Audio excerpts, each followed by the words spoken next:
موت سے پہلے فرشتے آ جاتے ہیں. چاہے تم اچھے آدمی ہو, بیٹھے ہوئے ہو, تم کو بھی اگر موت آنی ہے تو تم پہلے فرشتوں کو دیکھنے لگ جاؤ گے, لیکن بتا نہیں سکتے کسی کو.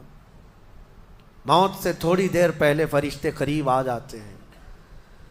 پہلے جماعت فرشتوں کی آتی ہے, پھر ملک الموت آتے ہیں. ملک الموت ان فرشتوں کے بیچ آتے ہیں. جیسے ہی یہ مرنے والا آدمی ملک الموت کو دیکھ لیتا ہے, پھر اس کے جسم میں کپ کپی طاری ہو جاتی ہے. اور ایسی کپ کپی طاری ہوتی ہے کہ کبھی پیشاب نکل جاتا ہے, کبھی پخانہ نکل جاتا ہے. اکثر دیکھنا مرنے والوں کی نجاست نکل جاتی ہے. ملک الموت کو وہ بہت قریب سے دیکھتا ہے, اور ان کی دو شکلیں ہیں. ایک بہت بھیانک شکل ہے, اس کو دیکھنا ہی عذاب ہے, اور ایک بہت خوبصورت شکل ہے, ان کو دیکھنا ہی رحمت ہے. وہ نیک بندوں کی روح نکالنے کے لیے جب جاتے ہیں تو خوبصورت شکل میں جاتے ہیں, اور جب گنہگاروں کی روح نکالنے جاتے ہیں تو بھیانک شکل میں جاتے ہیں. اور ان کو دیکھتے ہی مرنے والے کا جسم پیلا پڑ جاتا ہے, پیشانی اکھڑ جاتی, آنکھیں پھٹی رہ جاتی, اور پھر خرخرا آنے لگ جاتا ہے, یعنی خر کی آواز تیز ہو جاتی ہے. وہ بولنا چاہتا ہے اپنے پاس والوں کو, لیکن بول نہیں سکتا, بند ہو جاتا ہے. یہ وہ وقت ہے جب اس کے توبہ کا دروازہ بھی بند ہو جاتا ہے. اب اگر فرشتوں کو دیکھ کر کوئی توبہ بھی کر لیا, ایمان لایا, تو اس کا ایمان قبول نہیں. اس وقت سے پہلے پہلے تک جو بھی ایمان لایا یا توبہ کیا, اس کی توبہ قبول ہے. لیکن موت کا خرخرا آ گیا اور فرشتوں کو دیکھ لیا, اس کے بعد بہت سارے کافر بھی پکاریں گے کہ ہم ایمان لاتے ہیں اللہ پر. نہیں, اب ایمان قبول نہیں ہوگا. موت اتنی آسانی سے نہیں آتی, اس کا پروسیس ہے.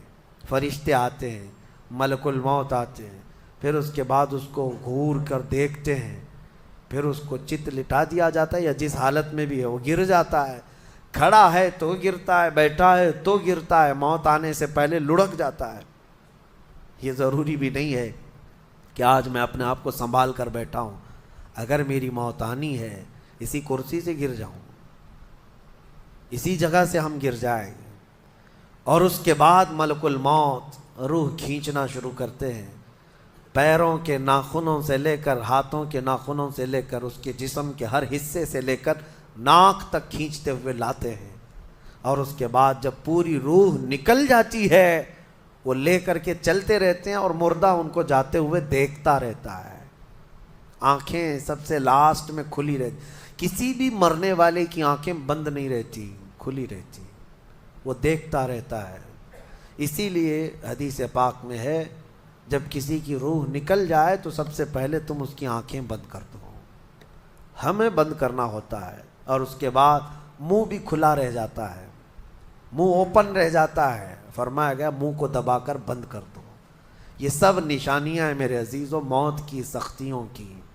آپ کو پتہ ہے جب رسول کریم صلی اللہ تعالیٰ علیہ وسلم کی وفات آئی, اللہ اکبر, نزع کا عالم اتنا سخت تھا کہ بار بار حضور اکرم صلی اللہ علیہ وسلم کو پورے پانی کے مٹکے انڈیل دیے جا رہے تھے. 3 مٹکے حضور پر انڈیل دیے گئے موت سے پہلے, اور حضور اس کے بعد تھوڑا آرام محسوس کرتے, اور پھر شدت کا بخار. اور وہ آخری وقت تھا جب حضرت فاطمہ آپ کے پاس آئی تھی, حضور نے ان کے کان میں بتا دیا, وہ رونے لگ گئی. کیا کہا تھا حضرت فاطمہ کہتی ہیں, حضور نے فرمایا اے فاطمہ اب میں جا رہا ہوں, میرا آخری وقت ہے. پھر ایک دوسرے کان میں ان سے کہا میرے خاندان میں سے سب سے پہلے تم مجھ سے ملنے والی. آج یوم فاطمہ بھی ہے, سیدہ کائنات کا آج یوم وصال ہے, 4 رمضان المبارک. تو رسول کریم صلی اللہ تعالیٰ علیہ وسلم حضرت عائشہ صدیقہ کے سینے سے سر لگا کر لیٹے ہوئے تھے. حضرت عائشہ فرماتی ہیں سنو, مجھے پتہ ہی نہیں تھا. حضور حضرت عائشہ سے زیادہ محبت کرتے تھے, اسی لیے آخر وقت میں حضرت عائشہ کے ہی حجرے میں رہنے لگے, باقی دوسری بیویوں کے یہاں نہیں جاتے. حضرت عائشہ کہتی میں حضور اکرم صلی اللہ تعالیٰ علیہ وسلم کو کبھی مسواک دے رہی, کبھی پانی کے چھڑکاؤ کر رہی.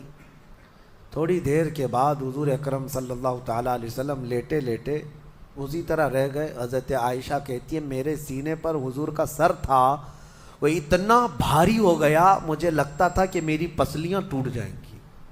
یہ حضرت عائشہ کہتی ہیں مجھے ایسا لگتا تھا کہ میری پسلیاں ٹوٹ جائیں گی۔ ہوا کیا تھا؟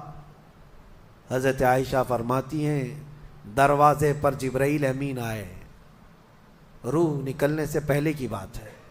حضرت عائشہ فرماتی ہیں حضور کے پاس جبرائیل آخری بار آئے، وہ غمگین حالت میں آئے یا جس حالت میں ہو۔ حضرت رسول کریم صلی اللہ علیہ وسلم سے عرض کرنے لگے یا رسول اللہ، دروازے پر موت کا فرشتہ کھڑا ہے، آپ کی اجازت چاہتا ہے، اگر آپ اجازت دے دیں تو وہ آئے گا اور آپ کی روح پاک کو اللہ کے حضور لے جائے گا۔ اور یا رسول اللہ، آج سے پہلے اس فرشتے نے کسی سے اجازت نہیں لی اور قیامت تک کسی کی روح نکالنے کے لیے وہ اجازت لے گا بھی نہیں۔ یہ صرف رسول پاک کی خصوصیت تھی۔ حضور نے فرمایا آنے دو۔ ملک الموت آئے اور جب حضور کی اجازت سے روح نکالی تو حضرت عائشہ کہتی ہیں اتنا بھاری ہو گیا تھا سر کہ مجھے لگتا تھا کہ میری پسلیاں ٹوٹ جائیں گی سینے کی۔ اور اس کے بعد حضرت عائشہ فرماتی ہیں میں نے حضور کے سر مبارک کو نیچے کی طرف کیا، مجھے پتہ بھی نہیں تھا کہ حضور کا انتقال ہوا۔ میں حضور اکرم صلی اللہ علیہ وسلم سے باتیں کرنے میں مصروف تھی، اسی میں حضرت ابوبکر صدیق حجرے میں آئے، پوچھا عائشہ کیا حال ہے حضور کا؟ حضور اکرم صلی اللہ علیہ وسلم کو دیکھا حضرت ابوبکر نے اور پیشانی مبارکہ پر ہاتھ رکھا تو وہ بہت ٹھنڈی تھی، ماتھے کو بوسہ دیا اور ایک آہ بھری اور ایک جملہ کہا تھا یا رسول اللہ، ایک بار موت آنی تھی وہ آپ پر آ گئی، اب موت کی سختی اللہ دوبارہ کبھی آپ کو نہیں عطا کرے گا۔ موت کی سختی کیونکہ حضور کو انہوں نے دیکھا تھا، کئی دنوں سے تکلیف تھی، 13 دن تک حضور پاک صلی اللہ علیہ وسلم کو تکلیف تھی، 13 دن تک۔ حضرت ابوبکر کہتے ہیں یا رسول اللہ، اب موت کی سختی دوبارہ کبھی نہیں آئے گی، جو اللہ کا وعدہ تھا وہ پورا ہو گیا۔ پورا کھل کر کے رو بھی نہیں پا رہے تھے ابوبکر صدیق اور اپنے اندر دبا بھی نہیں پا رہے تھے۔ موت کی سختی انہوں نے دیکھا اور اس کے بعد کہا اے عائشہ کیا دیکھ رہی ہو، اللہ کے رسول ہم سے رخصت ہو چکے۔ پھر انہوں نے آ کر مسجد میں اعلان کیا اے لوگو، اللہ کے نبی کا انتقال ہو چکا۔ اب مجھے یہاں یہ بتانا ہے اگر موت سے کوئی بچ سکتا تھا تو سب سے پہلا نمبر تو رسول اللہ کا ہونا چاہیے تھا، کیونکہ اللہ کے سب سے محبوب نبی وہی ہیں۔ جب رسول پاک صلی اللہ تعالیٰ علیہ وسلم کو بھی موت آئی تو میاں ہمارا اور تمہارا شمار نہیں، چاہے 100 سال زندگی مل جائے لیکن مرنا ضروری ہے۔ بہرحال یہ باتیں بڑی طویل ہو جائیں گی۔ موت کا تذکرہ اس لیے بھی میں زیادہ کرتا ہوں کہ حدیث پاک میں ہے مومنوں کو یہ تذکرہ کرو تاکہ ان کو گناہوں سے نفرت پیدا ہو جائے اور آخرت کے سفر کی تیاری وہ شروع کرے۔ اللہ کریم ہم سب کو دنیاوی خرافات سے محفوظ فرمائے، دنیا کی لذتوں سے اور یہ فانی خرافات میں مبتلا ہو کر آخرت بھولنے سے اللہ ہماری حفاظت فرمائے۔